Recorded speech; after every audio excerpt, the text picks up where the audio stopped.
Assalamu alaikum guys. So today we are going to talk about the legend Irfan Khan. अर्ज किया है, एक बार तो यूं होगा, थोड़ा सा सुकून होगा, न दिल में कसक होगी न सर में जुनून।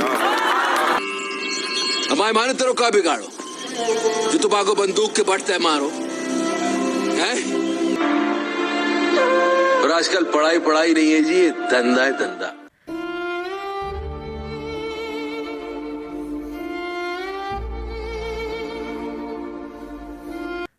क्या ही बात है। मैंने कई सारे एक्टर्स पे वीडियोस बनाई हैं, लेकिन आज का जो एक्टर है इरफान खान वो मेरे दिल के बहुत करीब है। इरफान खान की अगर बात करें तो मतलब क्या ही बात है। मतलब ऐसे अदाकार तो कई हैं, लेकिन ऐसे चंद अदाकार होते हैं जो अपने एक्सप्रेशन से, अपनी आंखों से एक्टिंग करते हैं, यानी अपनी एक्सप्रेशन से, अपनी आंखों से बता देते हैं कि ये मैं करने जा रहा हूँ, और समझ भी आ जाता है। इरफान खान उन्हीं में से एक थे, और उनकी आंखों में एक अजीब गहराई थी। कई लोग तो उनकी आंखों के दीवाने थे। क्या ही बात है यार। तिग्मांशु से एक इंटरव्यू में पूछा गया। तिग्मांशु उनके अच्छे दोस्त थे और पान सिंह तोमर के राइटर भी हैं, और उनके बहुत अच्छे दोस्त हैं, करीबी। उनसे एक इंटरव्यू में पूछा गया कि आप इरफान खान को याद करते हैं?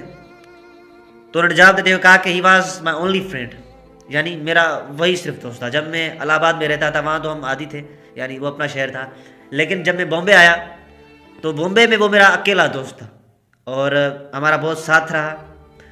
और मैं जब लिखता था तो वो मुझे करेक्ट करता था, अगर मैं गलत होता था तो मुझे करेक्ट करता था, और मुझे उसकी मतलब अगर वो मुझे गलत करता था वो मुझे उस पर गुस्सा नहीं आता था। कई बार ऐसा होता है ना, जब आदमी मशहूर हो जाता है, अच्छा खासा नाम हो जाता है और पैसा कमा लेता है, तो मतलब थोड़ी बहुत ईगो आ जाती है। तो दिग्मांशु ने कहा कि मैं उसकी बातों से मुझे बुरा नहीं लगता था, यानी उसके कहने का अंदाज ये लगता था। वो मेरा करीबी दोस्त था और मुझे करेक्ट करता था, मतलब बोलता था ये गलत लिखा है तूने, ये सही लिखा है, मुझे कभी गुस्सा नहीं आया। हिमांशु ने इसी इंटरव्यू में बताया कि मतलब मैं इरफान खान के लिए specially out of the box लिखता था, यानी मैं अपने हिसाब से मतलब जो भी चैलेंजिंग मुझे आता था मैं वो लिखता था आउट ऑफ द बॉक्स, और मुझे यकीन था कि मतलब ये इसको इरफान खान कर लेगा, इरफान खान में ये है मतलब कर लेगा। उसके गुजरने के बाद मैं मुझे जो मैंने फेस किया कि मैं आउट ऑफ द बॉक्स नहीं लिख सकता, यानी मुझे कोई ऐसा एक्टर नज़र नहीं आता जिसके लिए मैं आउट ऑफ द बॉक्स लिखूं। तो हिमांशु से इसी इंटरव्यू में पूछा गया कि मतलब आप जब पान सिंह तोमर लिख रहे थे तो आपने सोच रखा था कि इरफान खान ही इस रोल को प्ले करेंगे, यानी इरफान खान ही इस रोल के लिए फिट है? आपने जब ये आप लिख रहे तो आपने मतलब तय कर लिया था? तो उन्होंने जवाब देते हुए कहा कि मैंने जब लिख रहा था मैंने इरफान खान को पहले ही बता दिया था, मतलब ये हम करेंगे, तो उसको पहले ही पता था, मतलब बहुत टाइम पहले ही उसको पता था। और जब मैं लिख रहा था तो मैं इरफान खान को ही मैंने सोचा था, और इरफान खान ही करेगा।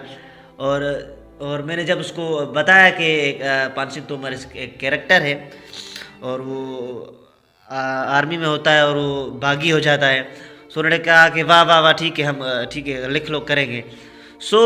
उस टाइम रिसर्च का मतलब दौर नहीं था, वो बाद में हमने रिसर्च की। इरफान खान को मैंने पहले ही बता दिया था, इरफान खान ने कहा ठीक है हम करेंगे।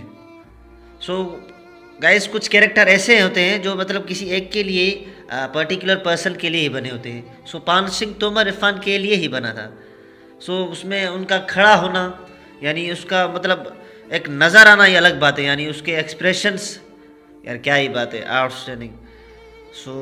Irfan Khan will always be missed. वो एक लेजेंड है और वो हमेशा बॉलीवुड इंडस्ट्री को याद रहेंगे। Thank you guys.